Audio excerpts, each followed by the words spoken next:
Hayyee akkam jirtu daawwattoota yuutuubii isa Zeenoo hundi keessan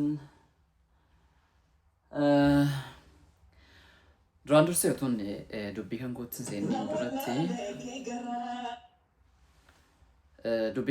seeniin duratti Isaaqinni sin beektanuu fi Isaaqinni ammaa xiqqoosii garagara ta'uu danda'a. Yeroon akkas jedhu kabaja eenyuun nan qaba. Kabajni kan koo bakka sanaa gadi bu'ee osoo hin taane waan tokko yeroo hedduu namni callisee najaa ba'e jedha rabbi rasuulli keenya sallallahu alaihi wasallam.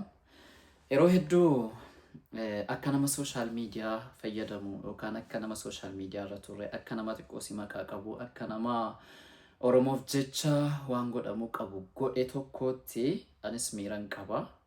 Yeroo hedduu wanni tokko gaafa kee jedhu gaafa na tuqamee jedhu deebiitti kennuudhaan alatti itti qooseetti kolfee bira dabarfachuudha kan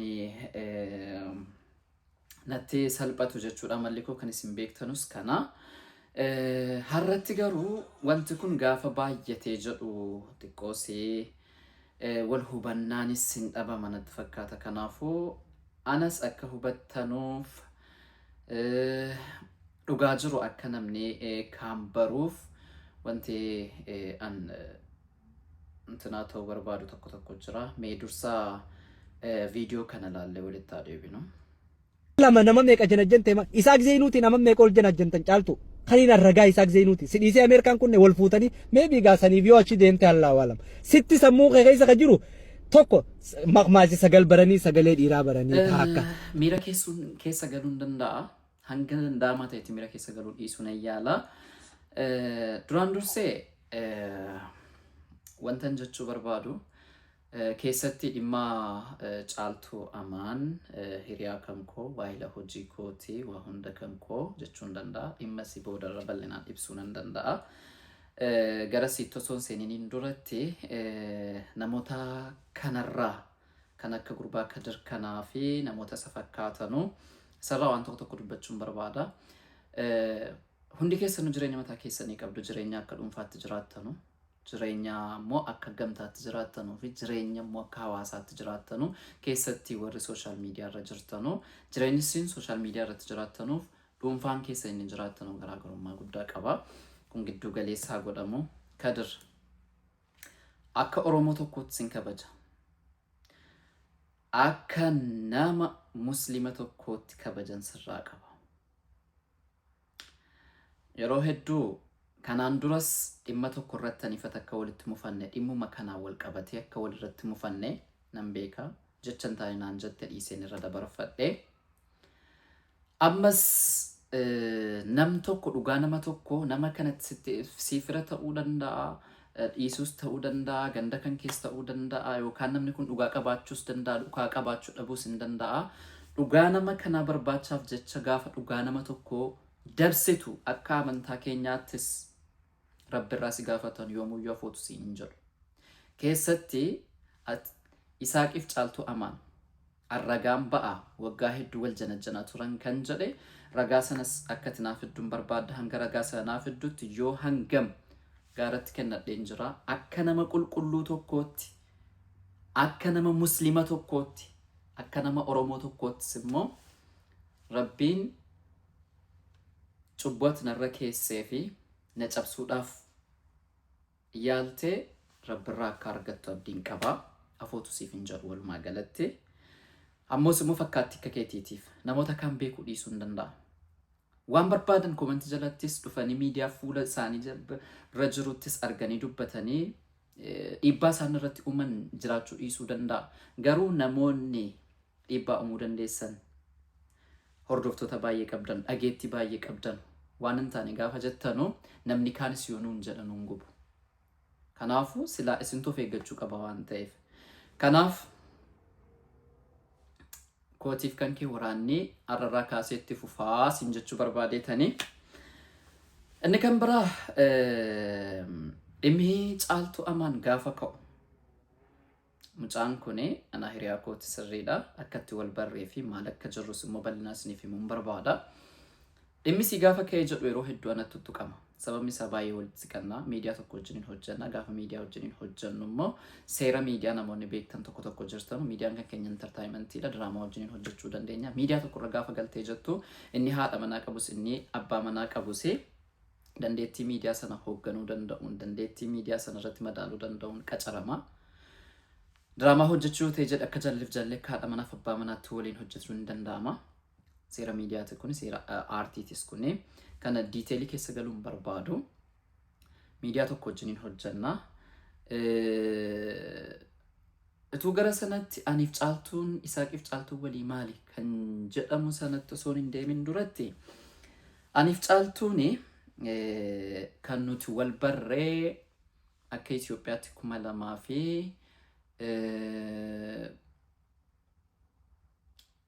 I think 2018 akka Awurooppaatti natti fakkaata 18-19 waan akkanaa keessa san booda wal beekna turre harka jaalallee koo durii Yusriidhaan kan wal barree isaan duras wal beekna turre wal hordofna turre nama miidiyaa kanarratti yeroo jalqabaatiif creativity qabsooftuu yeroo sochiin qeerroo uummata Oromoo gaggeeffamu sana keessatti adda durummaadhaan faayizaa fa'i ta'anii gama tiktaakiitiin ijoollee Oromoo keessaa nama socho'aa turtee fi gama feesbuukiitiinis nama bareechitee beekamtu turtedha yeroo sanatti kara sanaan wal barree yeroo sanatti an jaalalleen qaba isin jaalallee kootiif hiriyaadha akkasumas immoo namni nuti walitti beeknu hiriyaa anis isinis beektu jira kana sana jechuun barbaadu suna taa'u erga gizee sanaatii keessatti 2020 natti fakkaata yeroo Hacaaluu Hundeessaa ajjeefamee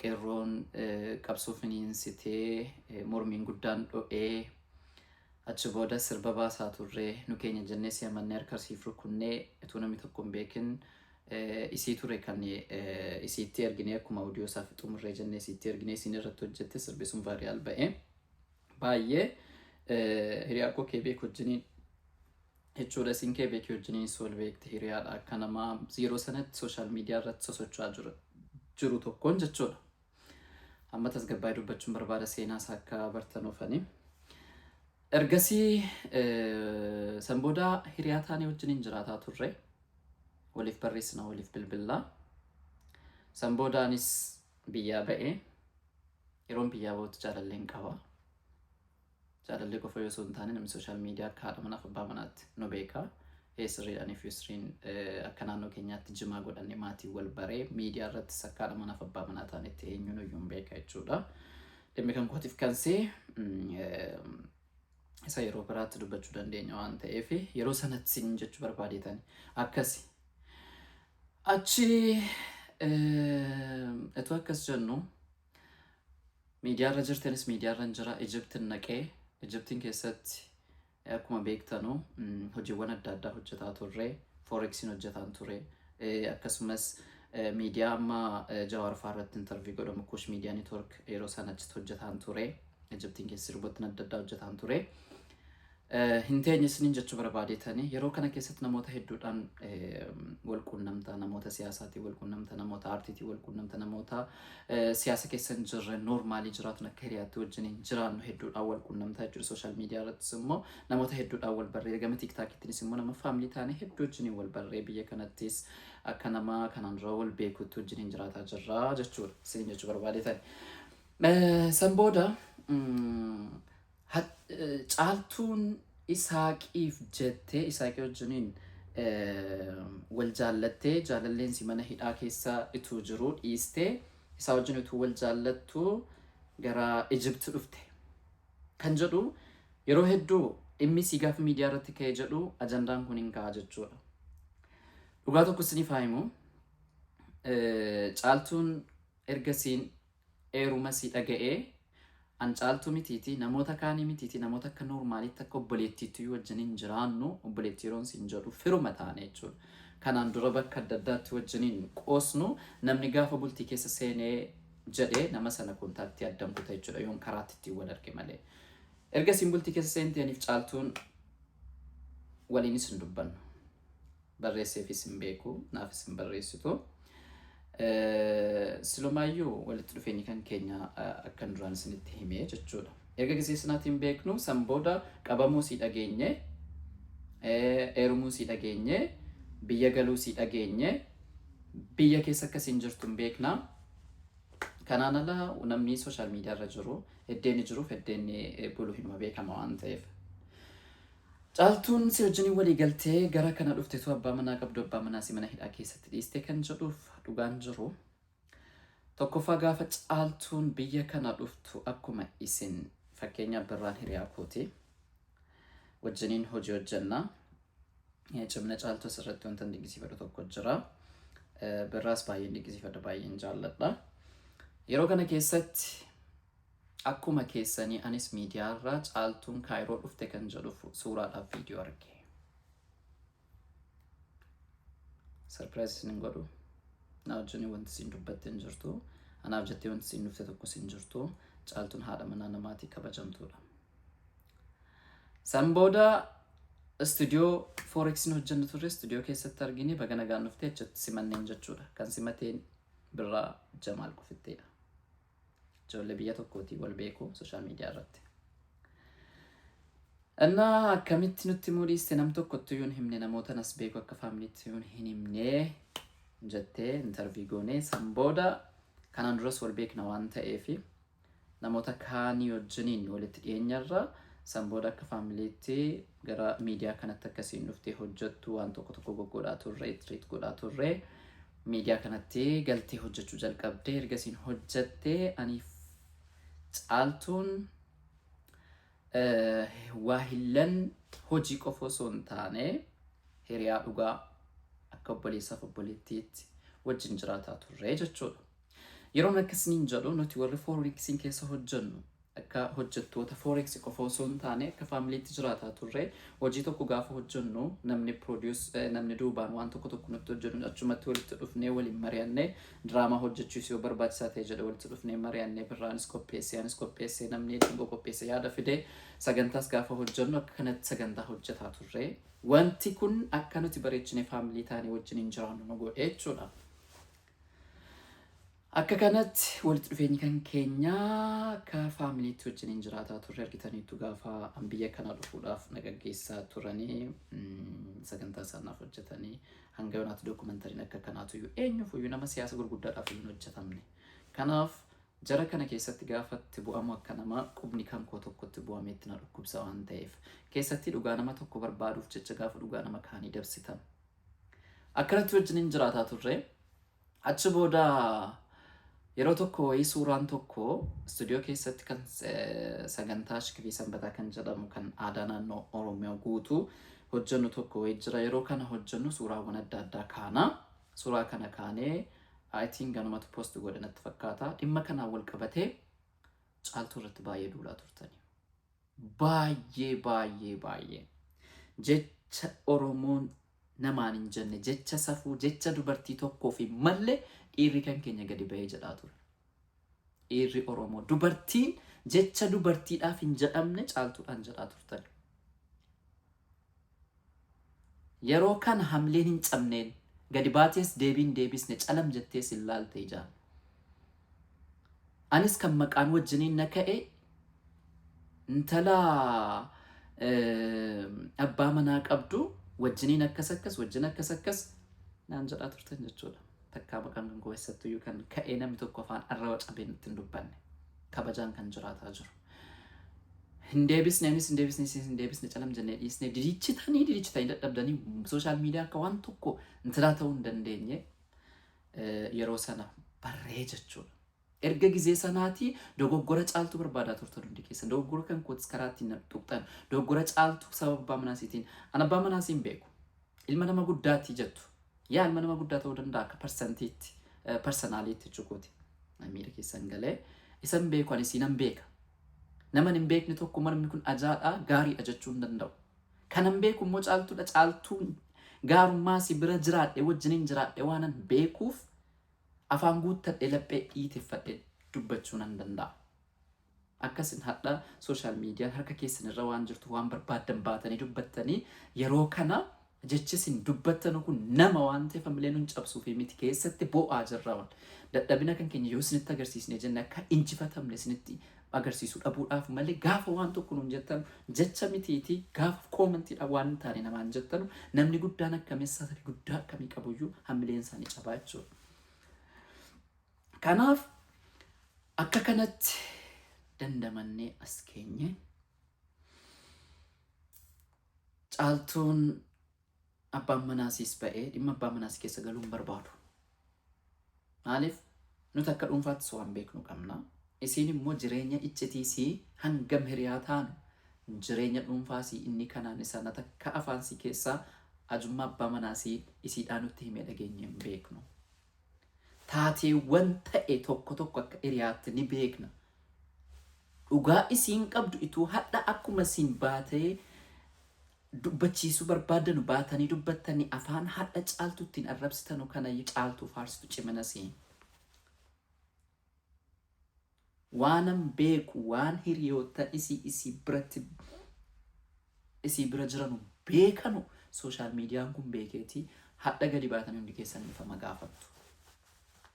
Kanammoo ati dhugaa kan kee dubbadhu hin jennuuni. Maaliif dhimmi haadha manaatiif abbaa manaa gaafa wal fuudhanu isinin mari'atanii waliin fuune waan ta'eef gaafa adda baanu isinin mari'atanii adda baanu waan ta'eef tokko tokko silkiin harka jiraatee jennaan akkasii arragaan qaba Isaaqii wajjiniin akkas godhaa turanii maal godhaa turan gaafa jettan afaan guuttattanii laphee dhiiteeffattanii isayyuu. Maajaa'iba. Kanaaf dheengaddaa miidiyaa poodkaast ibsishaa irratti naman takkaattiin heeruma jedhee yaadne wajjiniin an bultii ijaarradhee jette. Kana maaliif jettee miti? Namni tokko namni kun bareedee dhiisee dhimmi bareedinaa miti dhimma kabajaa miti dhimma nama biratti jaallatamuu miti. An huuran ayiniin waan barbaadde taate dubartiin tokko yoo dhufte kan namni meeqa duukaa wachi yoo dhufte jettariitii ulaagaa kan konguune natti toluu dhiisuu dandeessita. Waan naannoo tokko taataniif waan nama kana beektanuuf waan nama akkas taataniif inni kana isiin si caalaa kana namni kun gaafa isii fuudhus isiin mari'ateen fuunee isiinis gaafa heerumtu isiin mari'ateen heerumne waan ta'eef kana akka nama hiriyummaa tokkootti hiriyaa dhugaa isii beeku tokkotti isii nama maal akka fakkaatu beeku tokkotti kana hubadhaas ni jechuu barbaadetan. Kanaaf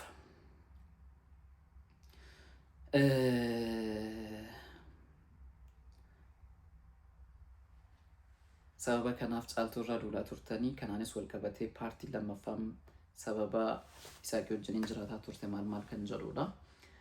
An dhugaa dubbachuuf taanaan haadha manaa kan koo fuulduraa caalti anaaf caaltuun. Sababni isaa haati manaa kan kooti haadha manaa qofittiidha. An jaalladhaanii gaafa jaalallisii dhumee jedhe ilmoo meeqa yoo wajjin horannee jennee adda baana yoo wal quufne. Aniif isiin garuu obboleetti caaludha. Rakkinattis, gaddattis, gammachuuttis nan hubadhaanii na hubatti akka nama dhuunfaa tokkotti.